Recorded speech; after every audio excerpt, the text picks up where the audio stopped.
Медицина қызметкерлерінің төл мерекесіне орай тақырыпты студия қонағы Александр Сызғанов атындағы ұлттық ғылыми хирургия орталығының кардиохирургия бөлімшесінің меңгерушісі Бауыржан Алдабергенұлы Рақышев мырзамен одан әрі жалғастырамыз. Бауыржан Алдабергенұлы студиямызға қош келдіңіз. Мынау ертеңгі төл мерекелеріңіз құтты болсын.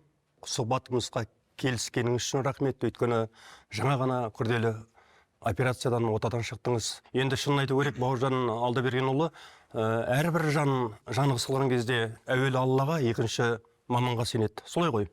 Сол себептен енді өзіңіз 20 жылдан астам тәжірибеңіз бар дәрігерсіз, болашақпен білім алған мамансыз.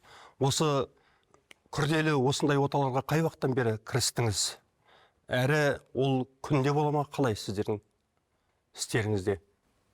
Мен енді мынау кардиохирургия саласында жүргеніме қазір жалпы дәрігерлік тәжірибем 20 жылдай, кардиохирургия саласында жүргеніме қазір 16 жыл уақыт болды. 16 жыл. Аз уақыт емес. Алғаш кезде Мәскеу қаласында оқыдым кардиохирургия бойынша. Сол елімізге келгеннен кейін ары қарай осы ұлттық ғылыми хирургия орталығы Сызғанов атындағы сол жерде кардиохирургия бөлімшесінде жұмыс жасап келем. 2019 жылдан бері қарай осы кардиохирургия бөлімшесі меңгерушісімін.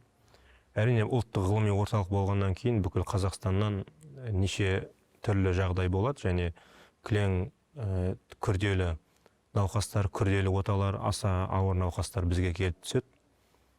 Күнделікті біз отаның бірнеше түрін жасаймыз, тоқтаусыз. Күнделікті аптасына күнде жұмыстың күнінде бізде ота тоқтамайды. Азаннан кешке дейін біздің жұмысымыз сол ота жасау науқас кісілерге.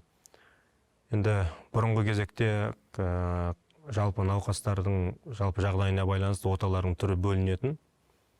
Бірінші дәрежелі ота, ол яғни жеңілде ота. Және жетінші дәрежелі ота, ол енді ең күрделі ота. Ең күрделісі жетінші. Жетінші дәрежедегі ота. Енді бізде кардиохирургтар өздері солай бөлінеді. Соның ішінде біздер 5-ші дәрежеден жоғарғы оталар жасаймыз. Яғни күрделі деген оталар. Оған дейінгі жеңіл оталар, яғни әртүрлі облыс орталықтарында және қалалық қосымша ауруханаларда жасалынады. Қысқаша айтқан кезде жүрек аурулары асқындырып алған адамдар сіздерге келеді ғой, солай ғой? Енді көп жағдайда сондай, себебі ұлттық орталық болғаннан кейін әртүрлі аймақтардан, региондардан осы ауыр науқастар. Бұл жерде енді өздеріңіз сияқты білікті мамандар қызмет жасайды. Бұрын ертеректе жаңа өзіңіз айттыңыз ғой, анау ұлттық орталықта бар аппараттар қазір аудандарда бар деп. Жалпы сіздің орталық енді көп жылдан бері істеп келе жатыр. Ол жерде үлкен академиктер басқарды. Жалпы дәл осы сәттерде сіздердің материалдық базаларыңыз қандай? Сызғанов атындағы ұлттық ғылыми хирургия орталығында қазіргі заманауи аппараттардың технологияның барлық түрі бар.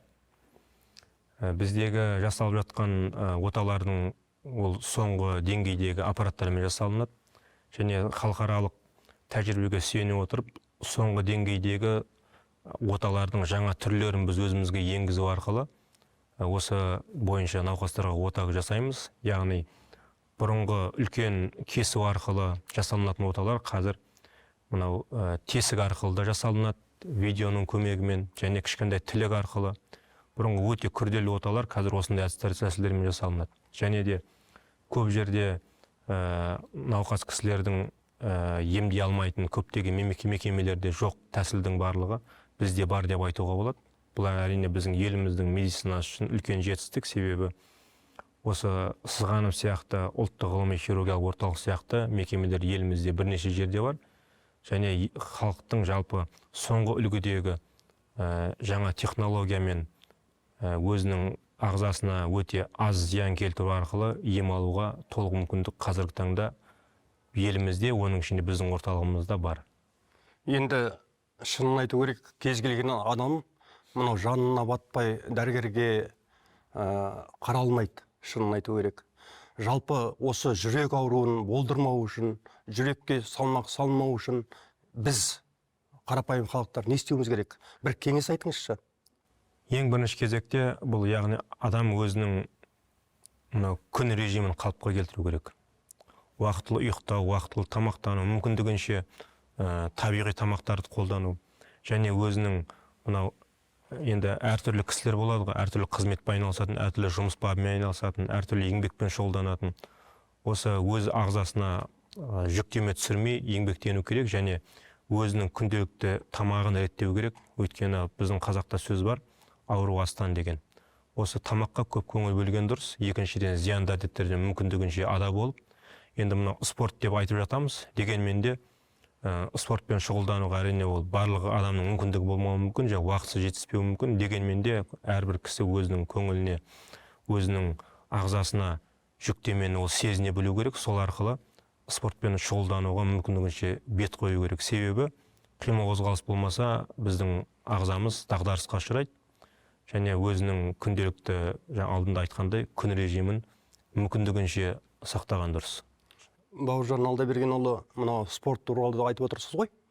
Әсіресе мынау үлкен кісілер, 60-тан, 50-ден кеткеннен кейін 70-ке таяған адамдарға енді осындай бір ауру түрлері сезіле бастаса, спортқа бар деп айтасыз ғой. Мысалға дәрігер де кеңес береді, балалар да айтады. Сонда кейбіреулері жаңағы өзінің жасын сылтау қылады. Мен 60-қа келгенде сол жүгіріп жүрем бе, я болмаса мен сол 60-қа келген кезде залға барып жүрегіме салмақ түсірем бе деп.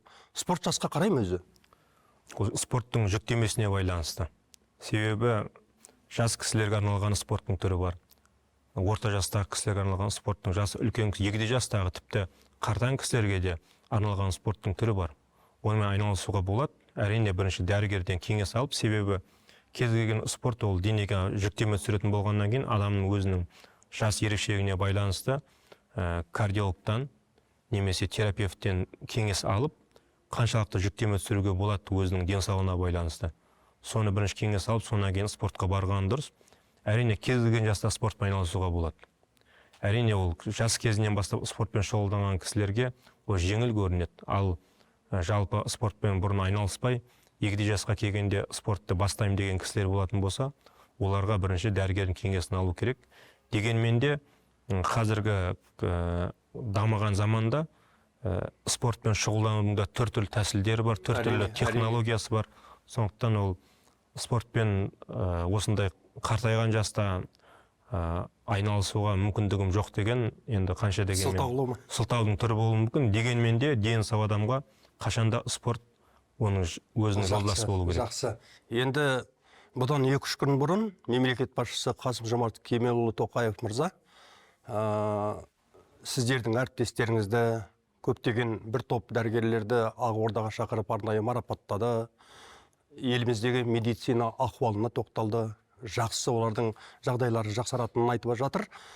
Сол бір топ дәрігерлердің арасында мен білуімше сіздердің жетекшілеріңіз, басшыларыңыз да бар, иә? Мемлекеттік наградаға ие болды. Біздің Асылғанов атындағы ұлттық ғылыми хирургия орталығының басқарма төрағасы, медицина ғылымында докторы, профессор, Қазақстан ұлттық ғылым академиясының академигі Болатбек Бимендиұлы Баймаханов мырза осы президенттің қолынан барыс орденін алды. Бұл әрине біріншіден біздің орталығымыз үшін, екіншіден жалпы Қазақстанның медицинасы үшін мемлекет басшысының үлкен өзінің сенімі және оның жылы ықылас деп біз білеміз. Бұл әрине біз үшін үлкен қуаныш. Бұл бізге ары қарай жұмыс жасауға, еліміздің медицинасына одан да алға атсалысуға және жалпы адамзаттың өзінің адамға жанашыр болатын тұлғаларының ішіндегі осы медицина саласында жүрген кісілерге деген зор баға деп білем. Әрине бұмен біз тоқтап қалмаймыз. Ары қарай отаның жаңа түрлерін көбейтіп және ең күрделі науқастарға мүмкіндігінше көмек беруге әрқашан дайынбыз. Мынау шағын сұхбатымыздың соңында осы өзіңізді, жаңа сіздің ұжымыңызды, барлық әріптестеріңізді Қонаев медиа арнасының ұжымының атынан мерекелеріңізбен құттықтаймын. Еңбектеріңіз табысты болсын. Енді сөз соңында сіз өзіңіз әріптестеріңізге қандай тілек айтар едіңіз? Медицина қызметкерлерінің күні құтты болсын. Әрбір осы халықтың денсаулығын сақтау жолында жүрген әрбір кісіге денсаулық, отбасына береке, бірлік, шығармашылық табыс тілеймін. Біздің жасап жатқан еңбегіміз халықтың көңілінен шығып, осы елдің денсаулығын көтеруге үлес қосып жатсақ, бұл біз үшін үлкен мәртебе, себебі халықтың ықыласынан артық, халықтың алғысынан артық бізге үлкен мәртебе жоқ. Тағы да сізге көп рахмет, мерекелеріңіз құтты болсын. Құрметті көрермендер, бүгін біздің студиямызда болған кардиохирург Бауыржан Алдаберген Рақышев мырза.